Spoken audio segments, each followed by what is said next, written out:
Today I'm going to be servicing the transmission in this Honda Odyssey. This particular one is a 2013. This procedure is the same for Odysseys from 2011 through 2017, with the exception of the 9-speed automatic that was offered in some trim levels in 2016 and 2017. We're going to start out with a list of tools here. I have, and this is where you can kind of mix and match. You do not need 2 torque wrenches. In this case, I have both my torque wrenches out, 1/2" and 3/8 drive, as well as breaker bars in 1/2" and 3/8 drive. You also don't have to use a breaker bar, but you'll find that these plugs, the fill plug and the drain plug, are quite tight, and because I have this around, it is just simply the easiest thing to do the job, so that's why I grabbed breaker bars for both. I also have an 8 or 9 inch extension here for the 1/2" breaker bar, and a 17mm socket. So this combination right here, this extension and deep well socket, is just right to get me right where I want to be to crack open that fill plug. So that's why I've chosen this. There again, you can mix and match and use whatever you have around. This is just simply what will do it absolutely the easiest. I also have a funnel here. I will put a link in the description.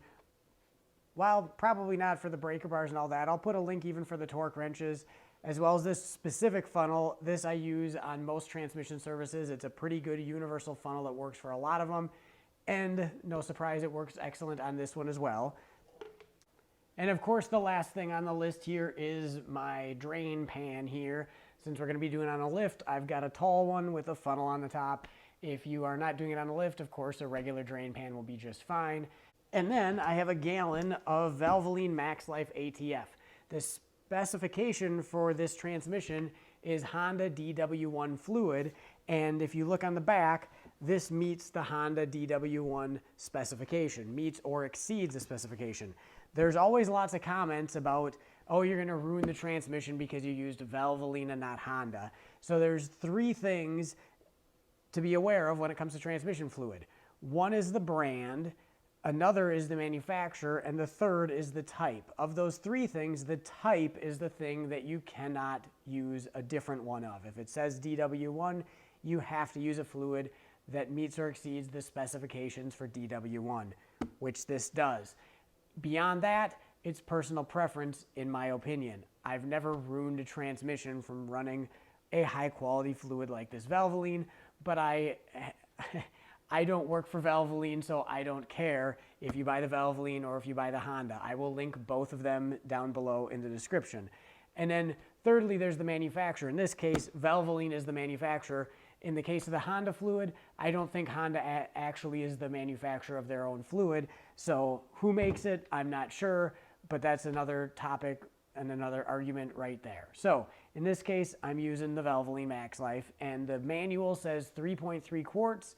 I'm going to start out with this 4-quart jug, a 1-gallon jug, and that should allow plenty of leeway in case we do need to use a little bit more.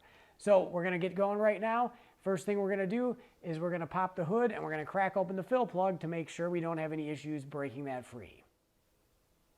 I've got my 1/2" breaker bar along with the extension and the socket right there, and we're going to go right in,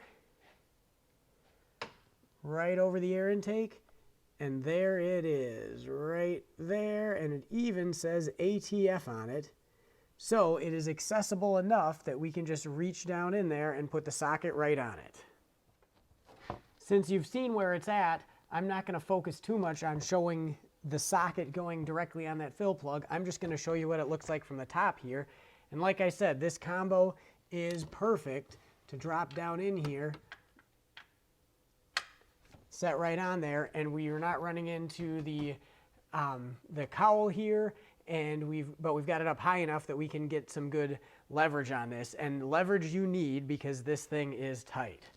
So I'm actually going to rotate it back so I've got some good leverage here because these things are tight, and we're going to give it a pretty good pull here. And I popped off the fill plug, but I believe I cracked it free, and I did. And once you've cracked it free, you can take it out the rest of the way by hand, which I'm unscrewing it, but I'm actually going to leave it. Now that we know we've got it out, we can go back underneath, drain the fluid, and then we'll come back up top and fill it up. So let's get this thing up in the air.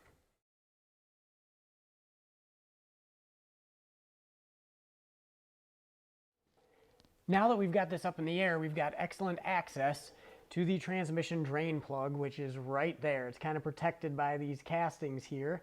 And this is the left front wheel right here. So front of the vehicle, back of the vehicle, here's the exhaust pipe right down the middle. And there is our drain plug, which is a 3/8 square drive. So we can put our breaker bar in here, and just like the fill plug, that takes a pretty decent tug. And once you've got it broken free, you can spin it out by hand. Before we get too far, I'm going to roll the drain pan underneath here, and then we can continue to take this out. Now, as you can see, the plug goes in this way, not straight from the bottom, so it's going to shoot out that direction, so we want to make sure we account for that.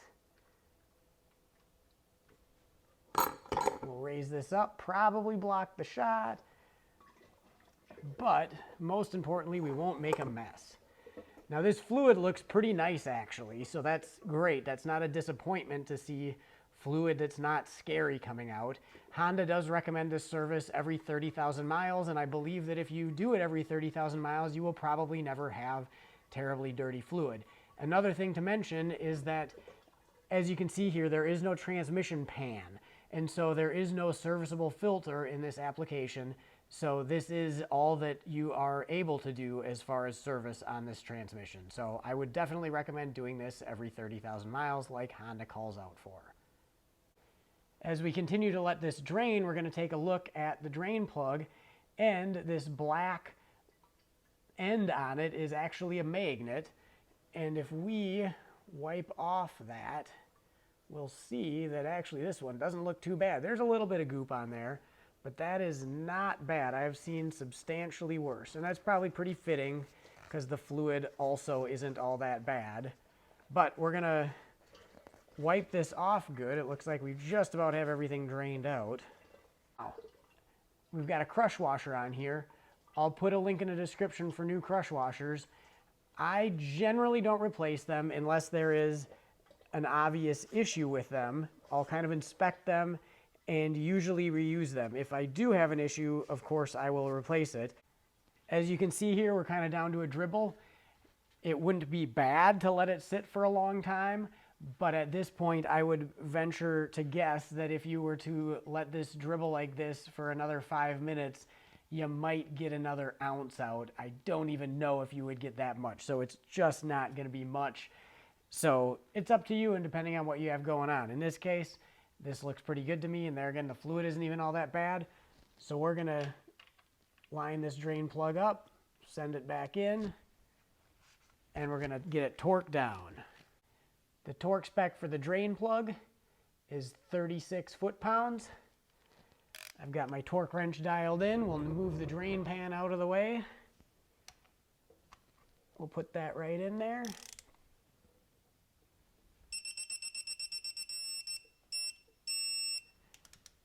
There we go. We can pull this out, and now we're ready to go back up top. Now that we're back up top, we're going to reach down in here, finish unscrewing this fill plug, and we want to make sure that we catch the crush washer on this when we take it all out. So we got all that. We'll set that aside. We'll fish our funnel down in here. And this funnel works out pretty slick because with a little bit of squeezing, we can tuck it right in there, and it really fits nice. We'll zoom in here.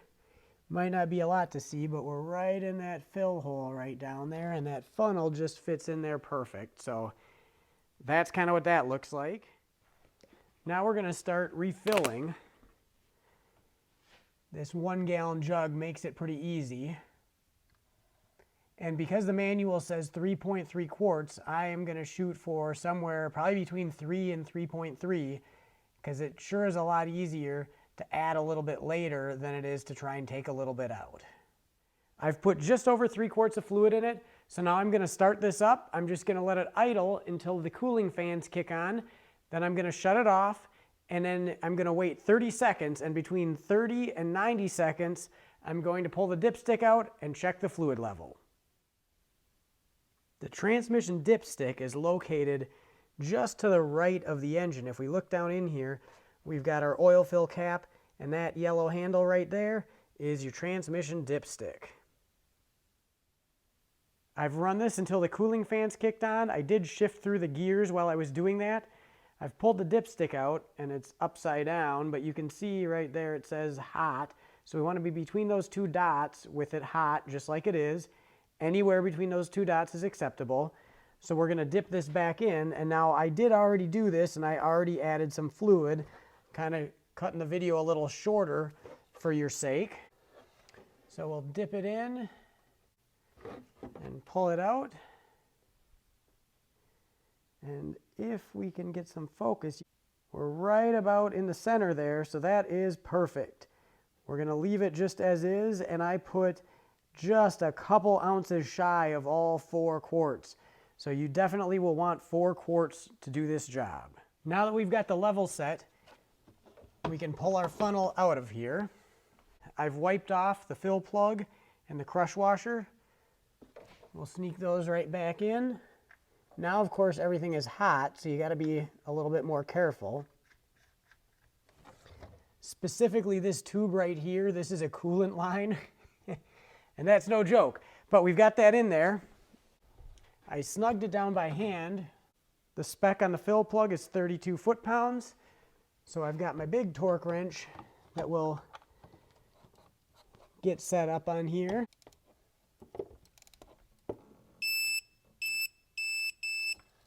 And there we go, we've got that one torqued down. Now that we've got the fluid level set and the fill plug torqued down, we're all done with this job and ready to send this down the road.